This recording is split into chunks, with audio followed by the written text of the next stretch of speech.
J'ai farmé 1 heure Terdala et le donjon du Tanukusan et voici ce que j'ai récolté. Bonjour tout le monde, c'est Akizo. Comme dit dans l'énoncé, on va farmer 1 heure la zone de Terdala en première partie et le donjon Tanukusan en seconde partie. On passe à la présentation des monstres qui sont 4 avec 4 archis différents. On commence avec l'Ishi Gros Paquet qui drop 1 point rocheux environ 80 km unité. Le Lolojiki drop une poterie cassée environ 750 km unité. Le Parachukui drop des lunettes à environ 70 km unité. Et on termine avec le Tetonuki qui drop une baguette à environ 100 km unité. Ils drop tous une viande persillée à environ 500 km unité, un artefact rock à environ 2000 km unité, un poil magique de Tanuki à environ 3700 km unité et un tonneau d'eau potable à environ 730 km unité. Je vous laisse avec quelques combats et on se retrouve pour le bilan.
Et on se retrouve pour parler de la zone, de ce qu'on a pu drop en 1 heure.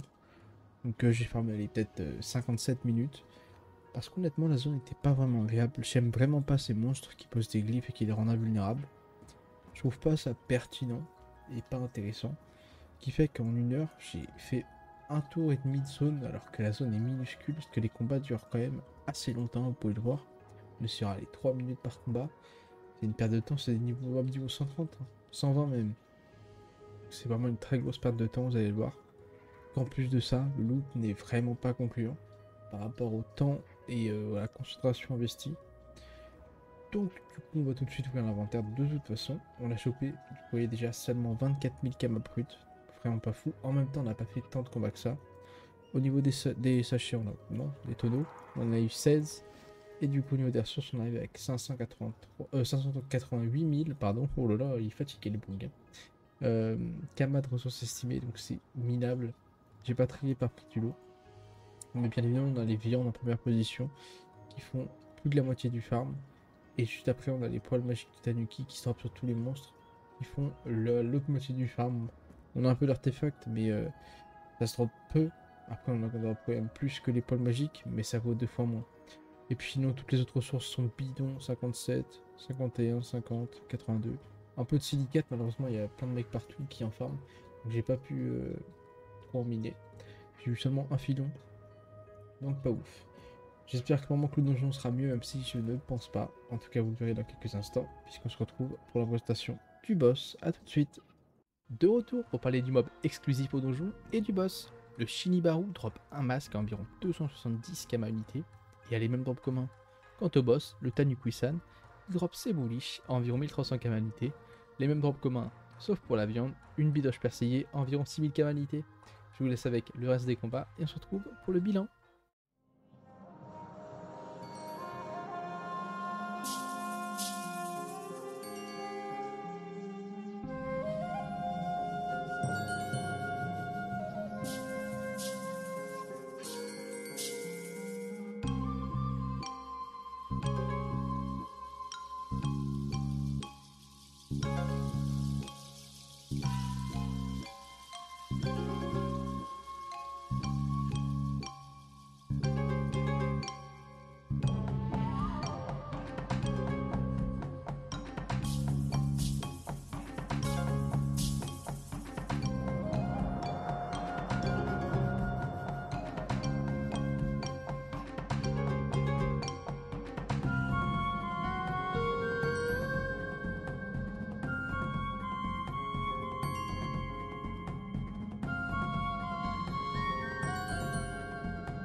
et on se retrouve après notre petite heure de farm dans le donjon. Honnêtement, je pense que ce serait vraiment plus chiant. Comme vous avez pu le voir dans l'accéléré, j'avais une save, ça le calme, je sais pas trop pourquoi. Bon, je l'ai pris. Également, si vous avez été attentif, vous avez pu voir, j'avais 67% de taux de drop et d'XP. Ça m'a mis plutôt bien. Au niveau du coup du donjon, j'en ai fait 5, si ma mémoire est bonne. J'en ai capturé 4. Le dernier, je l'ai pas capturé, mais j'ai réussi le succès spécial, qui rapporte pas mal de kamas et de ressources. Sinon, au niveau des captures, il n'y avait pas HDB, donc je saurais pas vous dire le prix. Sachant que le donjon n'est pas forcément rentable niveau ressources, je ne vais pas les estimer. Vous savez que vous pouvez les capturer, mais je sais pas du tout ça coûte combien. En tout cas, ça doit pas être dans la quête ocre, puisque il n'y en a pas en HDB, pardon. Donc voilà. Nous, au niveau des kamas, on est à peu près pareil que la zone. Au niveau des ressources, du coup, on a les 4 captures qui sont pas en HDB et 17 tonneaux d'eau potable. Et au niveau des ressources, on est un peu plus haut. On arrive à 725 000 kamas de ressources estimées. Les doubles chals y aident, bien évidemment. On a pas mal de pots, on a au moins le double, hein, je dirais, par rapport à la zone. Pareil de viande, 60 artefacts qu'on a washou, un peu plus. Puis au niveau des autres ressources, c'est les mêmes de toute façon. On n'a rien qui change à part les testicles pour que YouTube ne soit pas trop mécontent du nom de l'item. Et puis voilà, le zone n'était pas non plus... donc je suis un peu déçu, mais c'est pas grave. La prochaine fois, du coup, on se tapera Aquadala, une zone vraiment très très jolie. Et puis du coup, la Nagat, vallée de la Dame des Eaux. Et puis après, on s'attaquera à Feudala, la pire zone de Pandala. Je déteste ce donjon, j'ai même pas envie de le faire. Enfin bon.